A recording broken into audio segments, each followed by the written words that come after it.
Hello and welcome to Galaxy Primetime News. My name is Nanwarangi Masaka. I'll begin with the headlines. The Senate's response screening of the 7 ministerial nominees forwarded to it by President Bola Tinubu. The Transmission Company of Nigeria blames the prolonged power outage in the northern part of Nigeria on insecurity in the area. On the foreign scene, Hezbollah announces the group's Deputy Secretary General will become its new head. Details of these and more will come to you shortly. Do stay with us.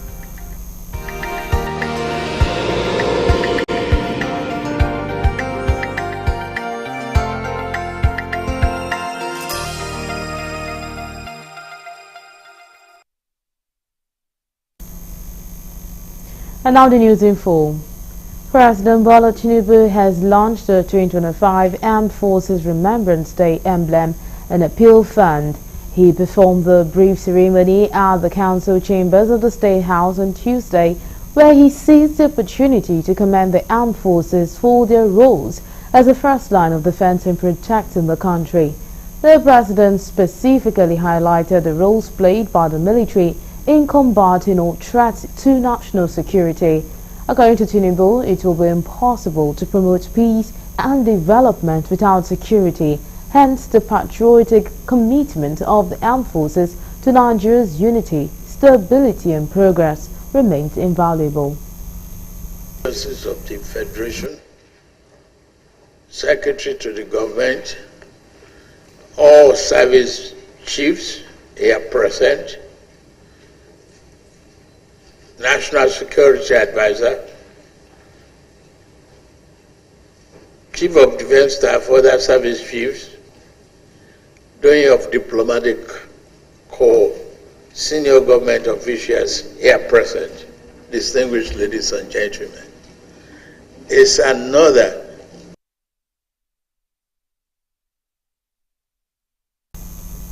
In appreciation of the effort of fallen heroes to national security, the Secretary to the Government of the Federation, George Akume, pledged a donation of 500 million naira on behalf of officials of government. President of the Senate, Godswill Akpabio, on behalf of the National Assembly, made a donation of 200 million naira, while the Chief of Defense Staff, Christopher Musa, announced a donation of 50 million naira on behalf of service chiefs and Inspector General of Police Kayode Betokun has approved a request by President Bola Tinubu to refund a total of 24 billion naira to KB and Nasarawa State for executing airport project on behalf of the federal government. The upper legislative chamber approved the Tinubu's request followed the submission of a report of the Committee on Local and Foreign Debt on the Commissary Note program for the refund to the KB and Nasarawa State government on the newly constructed airport project executed on behalf of the federal government. Correspondent Kuluju reports that Manu Haruna, Senator Taraba Central, presented a report on behalf of the Committee on Local and Foreign Debt. Tinubu had asked the upper legislative chamber to approve 15 billion naira for KB and 9 billion naira for Nasarawa in May 2024. That the Senate do approve the promissory note program to settle outstanding claims and liabilities of Kebbi State Government, the sum of 15 billion 137 million 336,095 naira and 8 kobo only. Those in favor of this prayer, please say aye. Those against say nay. The ayes have it.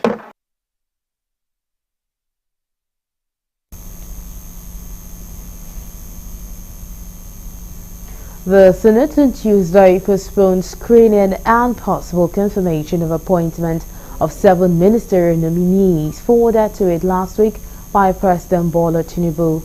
The postponement of the screening of the ministerial nominees as scheduled for Tuesday during plenary arose from non-completion of documentation by some of the nominees. Citing reasons for the postponement in a personally signed statement, the special advisor to President Tinubu on Senate matters, Senator Bashir Lado, said the postponement was to allow all nominees to conclude all aspects for documentation and pre-screening exercises. The 7 ministerial nominees forwarded to the Senate for confirmation by President Bola Tinubu last week are Dr. Nentawe Yilwata, Minister of Humanitarian Affairs and Poverty Reduction, Mohamedou Maigari Dingyadi, Minister of Labour and Employment, and Bianca Odinaka Udumegu Ujuku, Minister of State Foreign Affairs. Others are Dr. Jumoke Oduwole, Minister of Industry, Trade and Development, Idi Mukhtar Meha, Minister of Livestock Development, Honorable Yusuf Abdullahi Atta, Minister of State, Housing, and Dr. Suwaiba Saeed Ahmed, Minister of State, Education.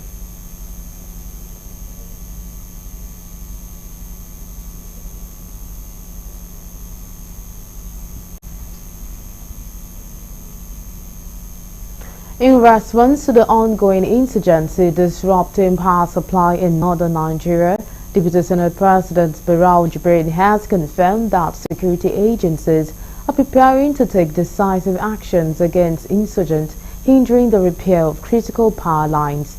This initiative follows reports from the Transmission Company of Nigeria (TCN) about widespread outages affecting the northeast, northwest, and part of north-central Nigeria due to vandalism of transmission lines, particularly the Shiroro-Kaduna line. Speaking on the floor of the Senate on Tuesday, Jibrin said the Office of the National Security Advisor is on top of the issue.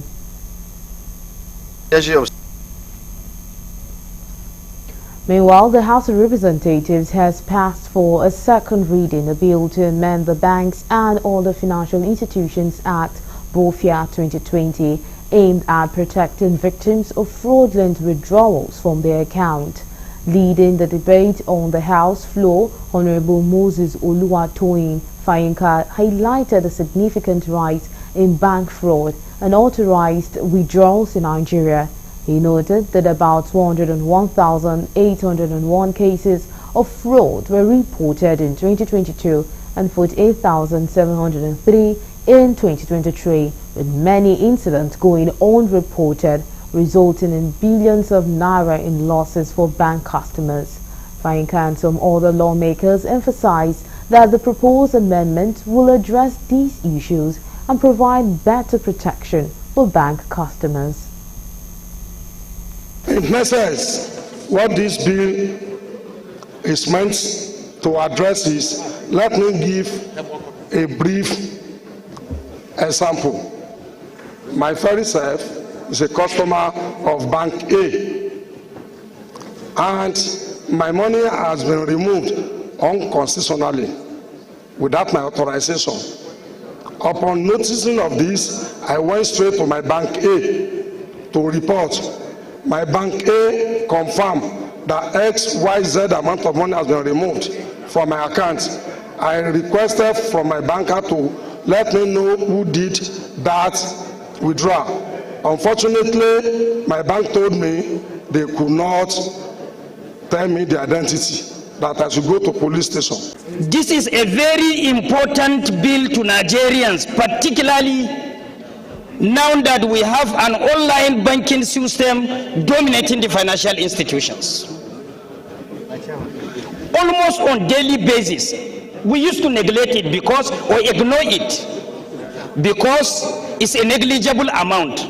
Even today, I can confirm to you in this chamber, some people saw an alert that they did not know exactly how it emanated. 5 naira, 10 naira, 20 naira, sometimes you ignore it, it's nothing. But I want you to calculate, by the time it's done to 20 million people, is 20 million naira times 5, how much is it?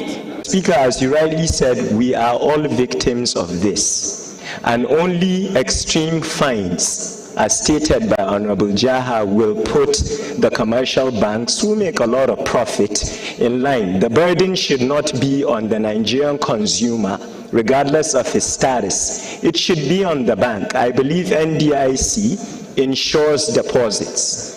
So we have to legislate and amend the BOFIA Act. I had the pleasure of working on the Act as a legislative aide in the last Senate, sir, and I can tell you there's a lot of improvement that is needed. The House of Representatives has initiated an investigation against Alex Ikwege, the member representing Abia North and South Federal Constituency of Abia State, for allegedly assaulting a Bolt driver, Stephen Abuwasea. During Tuesday's plenary session, the House referred Igweche to the Committee on Ethics and Privileges following a point of privilege raised by Julius Nhuvere, the majority leader. Nhuvere stated that the Parliament has a duty to safeguard its reputation and shared that he had received numerous calls and messages expressing concern over Igweche's actions. The majority leader emphasized the importance of lawmakers acting responsibly to uphold the image of the Parliament. In response, Igweche rose to apologize, admitting there was no justification for his behavior despite the provocation. Deputy Speaker Benjamin Kalu, who presided over the session, acknowledged Igweche's remorse, stating that his apology was emotional and very touching. He stated that while there were public calls for Igweche's suspension, the House would allow the Ethics Committee to conduct a proper review first. And we all have to be very careful where you go, who we talk to, how we talk to people, how we relate to people. And sometimes you stoop to conquer just to allow peace to reign, not just in your own personal interest, but the interest of the larger body, of the institution. And we have a responsibility to Nigerians to build this institution to where it would, when we hand over to those that will come before us, they will have reasons to be proud of us. Our goal is to hand to... Honorable colleagues, I just want to state once again that I am human. Even though there was things were said, and those things I regret. I apologize to all Nigerians. Regardless of the provocation, there should be no reason why I should react in that form. According to our rules, we cannot act according to what everyone wants us to do. We are guided by our rules, and our rules remains that if at any point we feel that the integrity, the dignity of the Parliament, has been threatened, has been scratched, we investigate through our internal structure in the eyes of principles of natural justice, which is ora partem, which is let both parties be heard, which is fair hearing. You're still on to Galaxy Primetime News, and coming up next.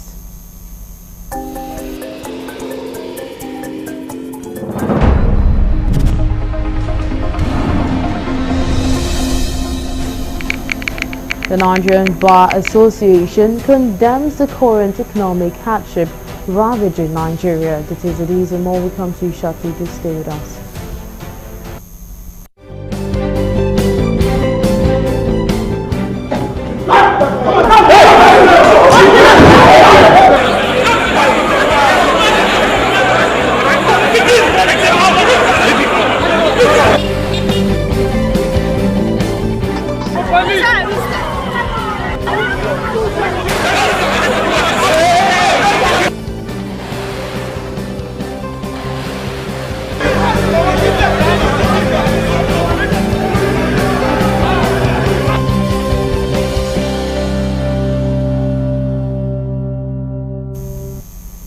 We're glad to have you back. Now, for more updates and latest news, please visit our website www.galaxytvonline.com.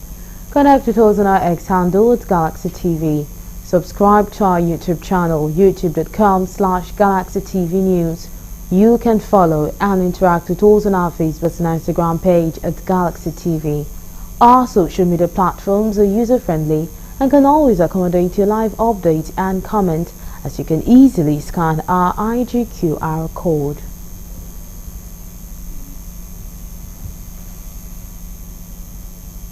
The Transmission Company of Nigeria, TCN, the Managing Director of TCN, Engineer Abdulaziz Sule, and the Minister of Power, Adebayo Adelabu, made the disclosure at a news conference in Abuja on Tuesday.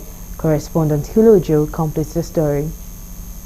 Close to a week now, states in the northern Nigeria have been experiencing total darkness at development, which attention of notable Nigerians, including President Bola Tinubu, who had issued marching order to the Minister of Power and stakeholders in the sector to find immediate and lasting solutions to the problem. Providing insight into the cause of the prolonged darkness in the north, the Managing Director of the Transmission Company of Nigeria, Engineer Abdulaziz, stated that the restoration of Apia Ugaji line has taken long to complete due to insecurity in the area. Speaking in the same vein, the Minister of Power, Adebayo Adelabu, revealed that engineers working on the line repair work under surveillance of security personnel and leave the site by 6 p.m. The Shiroro Mondo 330 kV single circuit transmission line 1 and 2. The line 1 tripped on 9 September 2024. Patrol of the said area was done, but faulty action could not be reached due to insecurity. Our engineers cannot have access to the transmission line because of insecurity. Efforts were made by using local vigilante who confirmed snap conductor. But this time around, it was a more serious vandalization, and there was actually security threat to those people that are supposed to go in there and fix it. But I'm happy to let you know that we now have the full support of the National Security Advisor, with the Chief of Defense Staff, the Chief of Army Staff, and Chief of Air Staff to provide adequate security and ensure that this line is restored within a matter of days. They noted that alternative measures have been implemented to transmit 400 megawatts to certain areas within the next 24 hours, adding that the line, which was an alternative route to supply power to Kano, Kaduna and other major cities in the north, will be completed in 2 to 3 days. For the vandalism, we have been cooperating with owners of the land. That's mean the local people. We have also been cooperating with the security agencies, with civil defense, with the Nigerian police and with the army to make sure that they patrol our transmission line. What we are appealing to every Nigerian, especially our brothers and sisters in northern parts, is to ensure that we all protect these national assets collectively. Because apart from efforts of going back and forth, otherwise could have been used for new substations. I want to appeal to Nigerians to please give them a chance, because this is not a deliberate effort. It's not aimed at In line with the resolution reached at the Ad Hoc Congress held across all federal universities in Nigeria, members of Senior Staff Association of Nigeria Universities, SANU, and Non-Academic Staff Union, NASU, have suspended the services at the University of Lagos. When Galaxy News correspondent Lebi Joseph visited the campus, SANU and NASU members were sitting by the garden around the Senate building. They complained of government insensitivity to their plight despite several engagement and roundtable talks about their withheld salaries. SANU and NASU in Unilag vowed to make the strike total and indefinite. According to the general resolution, still government deem it fit to yield and do the needful. The Ogun State government has shut down Obada Grammar School, Obada Idiemi, over the death of Mr. Monday Arijo, a SS2 student of the school. This followed the arrest and suspension of the teacher allegedly responsible for the death of the student on Friday last week as a result of corporal punishment. The principal of the school, Tamrat Onolapo, who was earlier issued a query for allowing corporal punishment to be used on the pupil against the establishment rules and regulations in the state, have also been suspended. The closure of the school was based on the directive of the state governor, Prince Dapo Abiodun, who has also directed that a panel should be set up to investigate the circumstances that led to the unfortunate incident. Speaking on these developments, the Ogun State Chairman, Academic Staff Union of Secondary Schools, Dr. Felix Abisawo, he described the incident as unfortunate, with assurance that the outcome of the investigation will be made public. It's unfortunate we lost a student in Ogun State, but I want to tell the whole world the state government is on top of the issue, and the union also is in touch with the government. We're working together to make sure that we get ourselves right and things gets done as ought to be.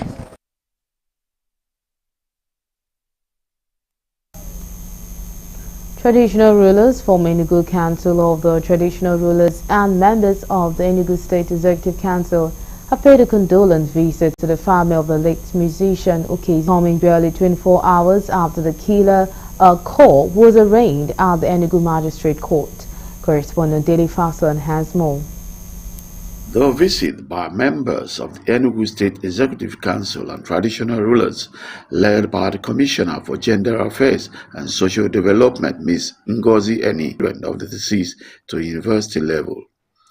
The Commissioner, while addressing the widow and family members, stressed on the governor's resolve to cater for the family of the deceased.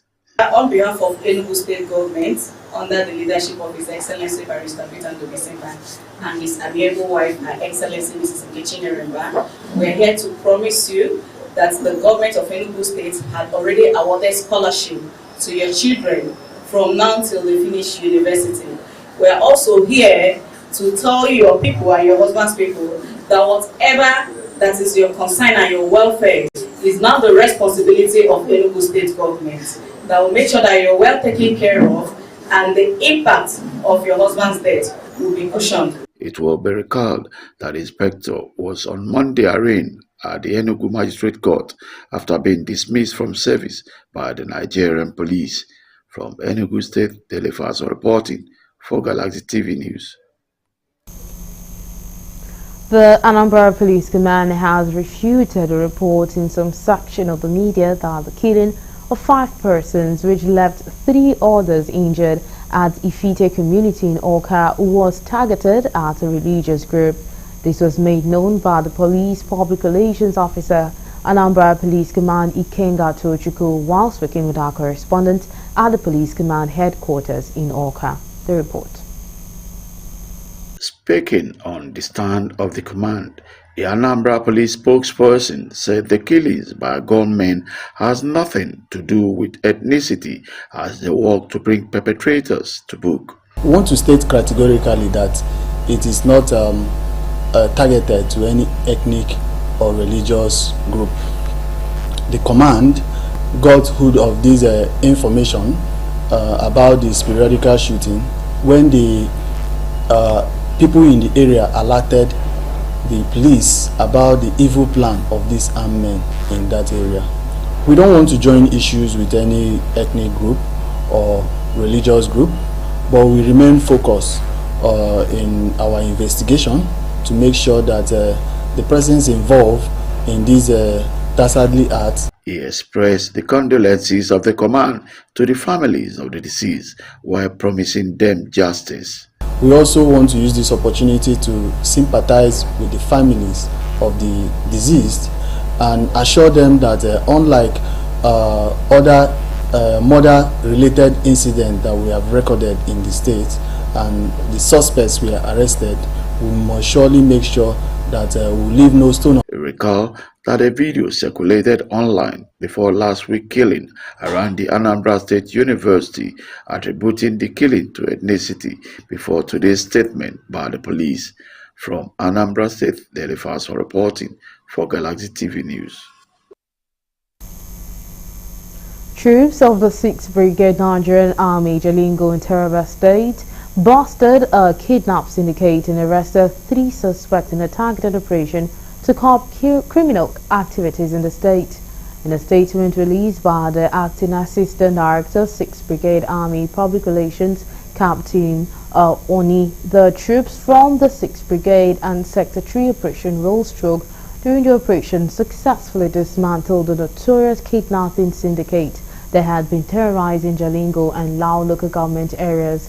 According to the statements made available to journalists in Jalingo on Tuesday, the troops acting on credible intelligence first apprehended two suspects, Ali Adi and Haruna Umar, on October 22, 2024, during a raid on a hotel in the Mayo Dasa area of Jalingo. According to the statement, a search of their mobile phones uncovered incriminating evidence, including a photograph of Haruna holding an AK-47 rifle alongside an unidentified accomplice. The key to a viable agricultural growth in Nigeria is for the federal government to reduce the risk and threat posed by insecurity.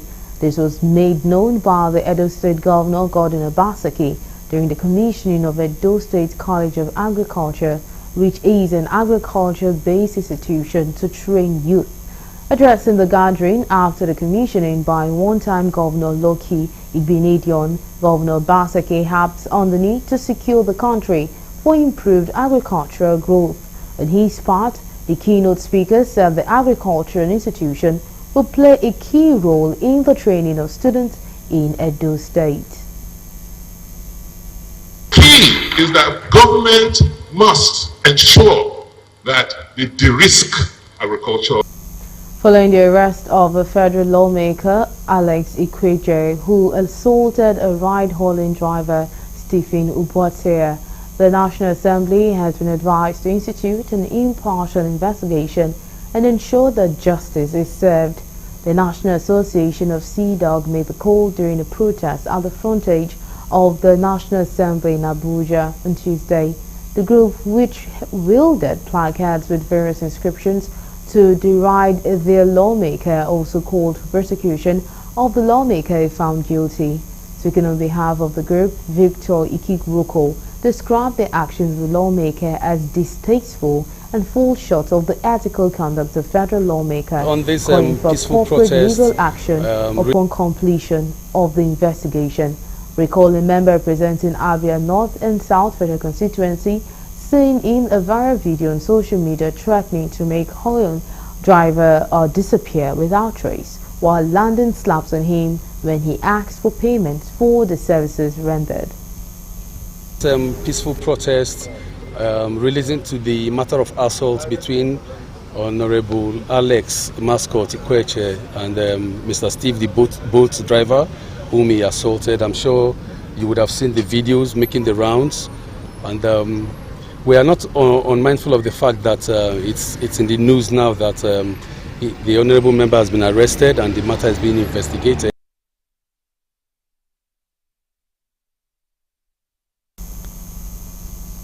The Nigerian Bar Association NBA Ikeja branch has condemned the current economic hardship currently ravaging the country. At a press parley held at the NBA Secretariat in Ikeja, the current socio-economic situation in Nigeria was described as killing, and which has reduced the people of the country to zero level. Speaking further, the chairman NBA Ikeja branch, Sheyi Olauni, said the association will go to the extra mile to ensure the government listens to the cries of the people. He said the situation where the government refused to listen to decent voices will not be allowed in the situation because, according to them, the people are really suffering and there's a need for the government to do something to cushion the effect urgently. Nigerian consumers are poorer in the second quarter of 2023 compared to the same level in preceding years due to increased food, motor vehicle fuel, and electricity prices. These interconnected issues have not only created a web of economic challenges that pose significant hurdles to financial stability and well-being of our nation, but it has also contributed to society unrest and posed implications for mental health and overall well-being of Nigerian citizens. The government needs to rethink, and needs to review its position as it affects the interests of the general populace, particularly the socio-economic situation of the country. Because the again, we believe that the government will not yield. And you know, everybody just, even before I came here, I was talking to some of our leaders there. Because everybody believe, oh, you know they will not do anything, you know they will not do anything. And I was wondering, has it become so bad that the Nigerian society, when they speak now, the government will not listen? It's unfortunate, but they will listen. Only when we are relentless.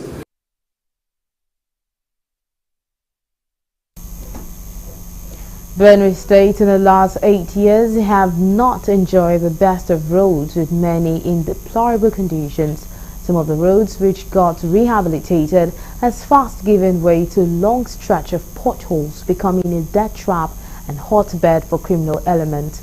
Some of the roads, which are the Naka-Makurdi Road, Enugu-Otukpo Road, Makurdi-Ajede Road, Abuja-Oweto, among several others, need urgent attention, as both the federal and state government should expedite action, particularly the University of Agric Road, which many students play, is fast craving. Some concerned Nigerians and students who spoke about the bad conditions of Nigerian roads attributed it to the failure and neglect of previous administration, calling on both the federal and state governments to immediately fix most of these road networks to enable ease of access for commuters and farm produce. Now it's very bad. You can see gallop everywhere, and this bridge is also damaging. You can see that the road is almost cut. Every year and then we are almost losing some lives. So we at least let the federal government look into the matter so that all the lives will be saved. Sometimes I don't know whether it's the federal government that sent people to come here. They will just come and put a rat light. Then with time the thing will just wash away. Some of our vehicles, they have worn out, they will come pass again. Actually faced very strategic pains because of the recent damages on the road, causing hindrances. Almost at times it's even inaccessible by motorists or even by cars. But basically the road is a federal government road. We have never seen them carrying out measures of even repair or maintenance on it. We'd like to call on FEMA to actually take up a step of maintenance. The road is very bad, especially when it floods. Call on the government to fix the road. The road is a very busy road, especially for students, but not just only students, for other occupants around that area. So I'm pleading on the government to look upon this, to come to our aid and fix the road. You're still on to Galaxy Prime Time News. We'll quickly take a break, and when we return, the news continues. To stay with us.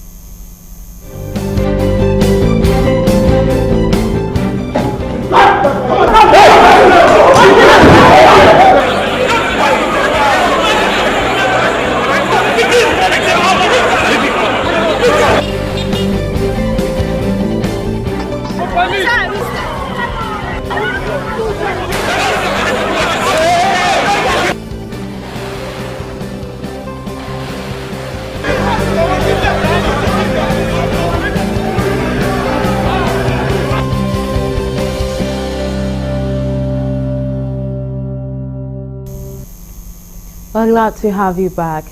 The outbreak of monkeypox has been described as a powerful reminder of the challenges and responsibilities faced as a nation and continent in managing infectious diseases. These and more were the submissions of speakers at the Physicians Week 2024 with the sub-theme Mitigating the Impact of Infectious Diseases, addressing the Mpox outbreak and beyond, held at the NMA House, Ibadan, the Oyo State capital. The guest speaker, Prof. Simon Cadmus from the Department of Veterinary Public Health and Preventive Medicine, University of Ibadan, in his paper advocates for critical strategies, which includes strengthening early detection system, investing in vaccine and therapeutic research, among others.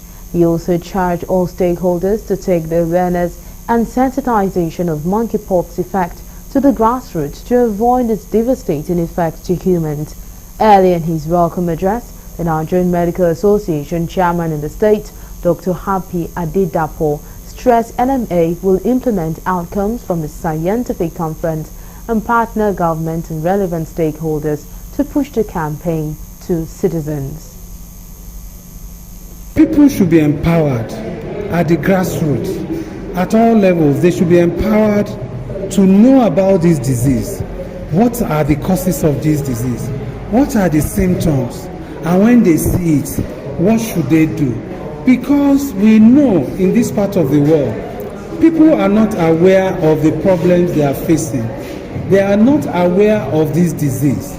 So if they are aware, that means people need to be educated. We pay lip service to issues that are of very grievous importance. And I guess the people that make policy, policy formulators, we need to tell them that it's not just about sitting in offices and saying they are holding positions. It's about translating that position into impactful activities that definitely will get Nigerians a better deal, get Nigerians a better life, give quality healthcare delivery.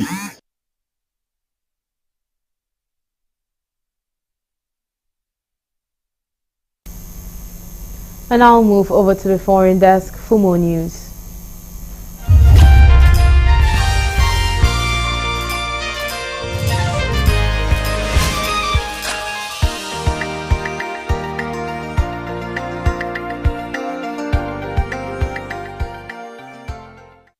This is news from the international scene. Hezbollah has announced the group's Deputy Secretary General will become its new head. Naim Kassem replaces long-term leader Hassan Nasrallah, who was killed in an Israeli airstrike in Beirut last month. He is one of the few senior Hezbollah leaders who remains alive after Israel killed most of the group's leadership in a series of attacks. The appointment comes as the conflict in Lebanon intensified in recent weeks. For more than 30 years, Naim Kassem was Hezbollah's Deputy Secretary General and one of the group's most recognized faces. Hezbollah said he was elected by the Shura Council in accordance with the group's rules. His whereabouts are unclear. However, some reports suggest he had fled to Iran, which is Hezbollah's main supporter. Announcing Kassem's promotion, Hezbollah released a statement describing him as bearing the blessed banner in this march. The statement also honored the late Nasrallah and other killed in the conflict. The new Hezbollah leadership was expected to be past the cleric Hashem Safidine, but on 22 October, it was revealed that he had been killed in an Israeli airstrike nearly 3 weeks prior.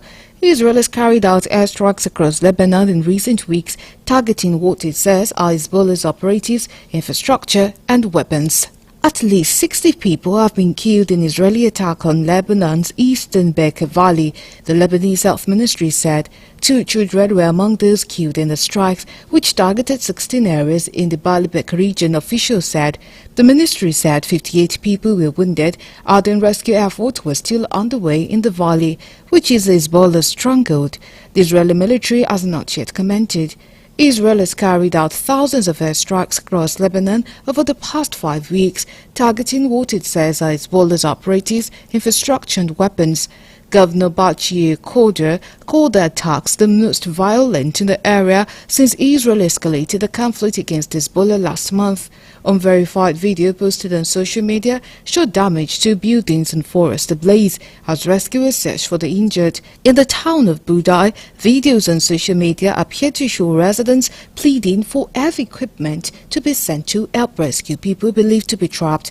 The regional head of Baalbek Civil Defense Crew told newsmen that the airstrikes were like a ring of fire. At least 93 people are dead or missing after an Israeli airstrike on the town of Beit Lahia in northern Gaza, the Hamas Run Health Ministry says.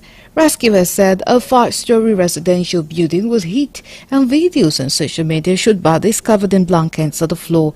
There has been no immediate comment on the strike from Israel's military, which began a new offensive in the area earlier this month after saying that Hamas was regrouping there. The Israel Defense Forces IDF has been operating in northern Gaza during the past 2 weeks, particularly in the areas of Jabalia, Beit Lahia and Deir Haron.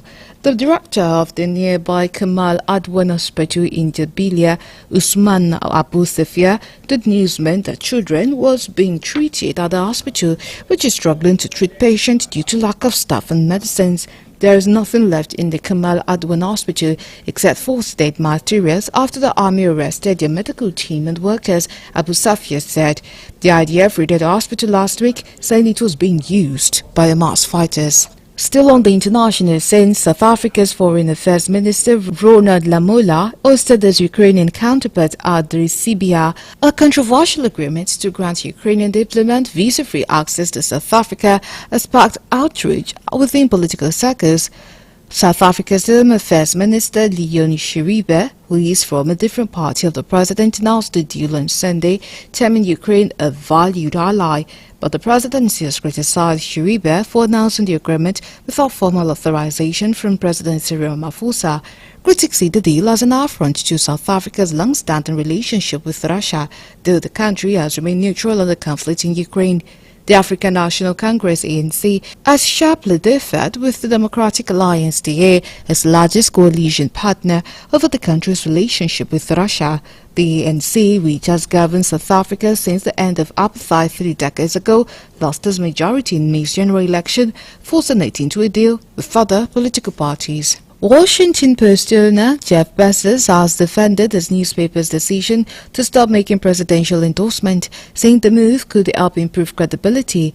Bezos, who is also the Amazon founder, argued in an article on the Post website on Monday that presidential endorsement created a perception of bias and did not tip the scales of an election.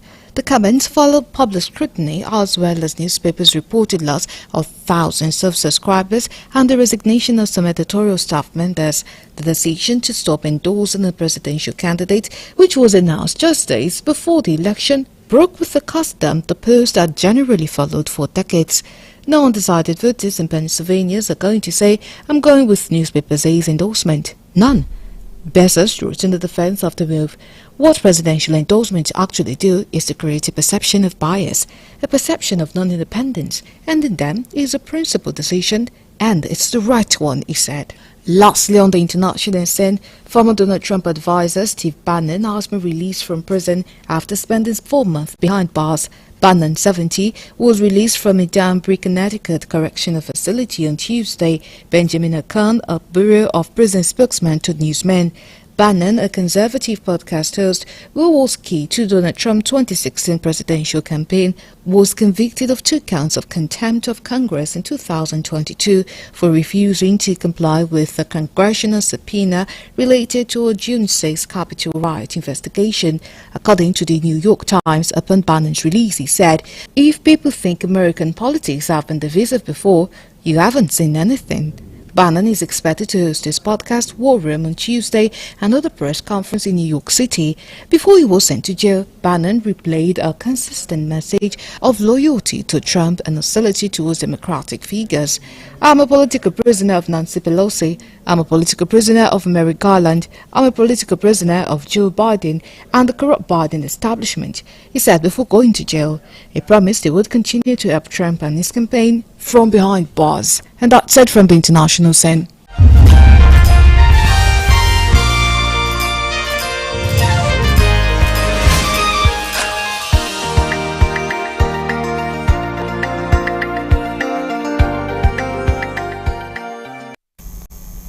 And now we'll move over to entertainment news.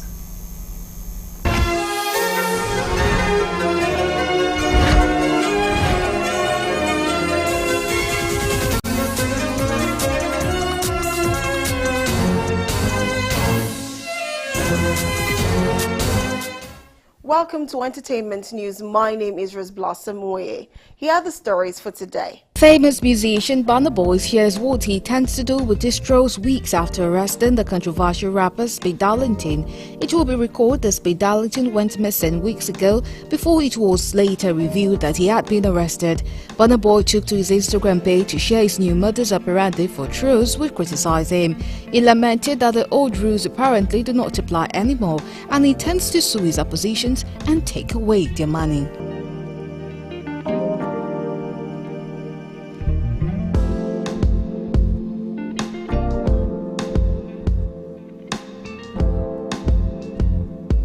Famous musician Casey drags Flavour for referring to him as a copycat after he released a song that is rumored to be similar to Flavour's hit track. The drama had started when Casey released his new song, which some fans opined to be similar to Flavour's doings. Following this, Flavour taking to his Twitter page to throw a slight shade as he spoke about someone copying too much. Although Flavour hasn't mentioned any names, Casey took to his X page to throw every shade at Flavour. He noted that the style of music isn't his alone and he cannot gatekeep Igbo music. In a series of tweets, he warned Flavour to pick his battles carefully, noting that they're not on the same level.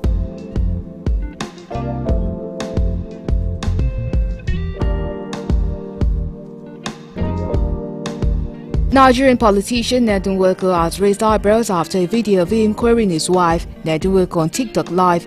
In the clip, which is going viral, the senator was captured querying his wife, who she was chatting with on her phone when she went live on TikTok. Regina was on live with her friends when Ned walked in, asking if she was hiding something from him because she panned the camera away from him. Regina informed him that she was on live and he questioned who she was chatting with. While some saw nothing wrong with the video, others noted how Ted was insecure and controlling. Earlier on, Regina Daniels recounts how she and her husband met as she reveals that the family were initially against her marrying Nedun Nwoko. Regina Daniels revealed that she was still in a relationship when she met Ned and things kicked off from there. She debunked reports of being forced into marrying Ned as she revealed that she made the decision herself. According to her mother, Rita Daniels, and her entire family were against her marrying the billionaire businessman. She noted that she used to have lots of boyfriends who served different purposes to her, but she ditched them all for Ned. The actress promised to give her fans a full account of their love story some other times.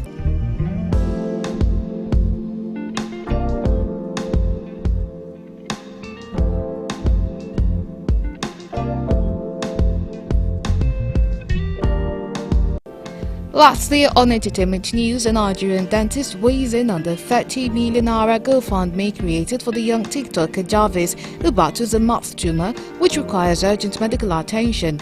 This came after Jarvis and her boyfriend Pella announced their GoFundMe, requesting support from her fans to help tackle her health issues.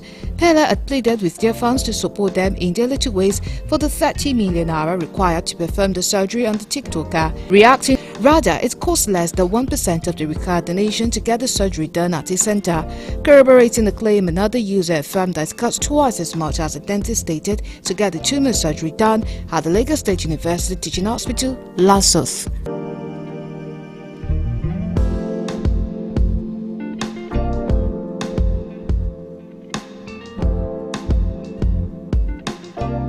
And that'll be all on entertainment news. Thank you so much for watching. My name is Riz Blossom. Bye for now.